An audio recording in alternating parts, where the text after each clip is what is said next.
আসসালামু আলাইকুম রহমতুল্লাহ। আমি হৃদয় রানা আপনাদের সামনে একটা খুবই গুরুত্বপূর্ণ কথা বলবো।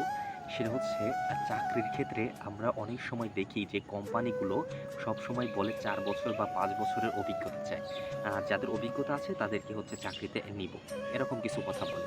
আসলে বর্তমান পরিস্থিতিতে আপনি একটা বিষয় দেখেন যে বর্তমানে যে ২৪ সালে ২০২৪ সালে যে আন্দোলনটা হলো, এদের মধ্য থেকে যে সমন্বয়কগুলো ছিল তাদের মধ্যে থেকে ২ জনকে তারা উপদেষ্টা হিসেবে দিয়ে দিয়েছে যে উপদেষ্টা থাকবে তারা। একজন হচ্ছে ক্রীড়া মন্ত্রণালয়ে থাকবে, আরেকজন হচ্ছে দায়িত্ব দিছে হচ্ছে ডাক ও টেলিযোগাযোগ মন্ত্রণালয়ে। এখন দেখেন যে এই যে ২ জন সমন্বয়ক, এরা কি আগে কখনো কোনো মন্ত্রণালয় চালিয়েছে? তারা কিন্তু চালায়নি। কিন্তু দেখবেন তারা ঠিকই মেইনটেইন করে নিবে। আসলে জন্মগ্রহণ কেউ অভিজ্ঞতা নিয়ে করে না।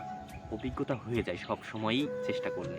তাই আমি ব্যক্তিগতভাবে বা আ নিজে থেকেই হচ্ছে একটা কথা বলব যে, সবসময় অভিজ্ঞতা নিয়ে কথা বললে আসলে হয় না। কারণ অভিজ্ঞতা মানুষ কখনোই জন্মগ্রহণ করে না অভিজ্ঞতা নিয়ে। অভিজ্ঞতা এমনি হয়ে যায় আস্তে, আস্তে। সেটার জন্য একটু সময় দেওয়া লাগবে। ভালো থাকবেন, সুস্থ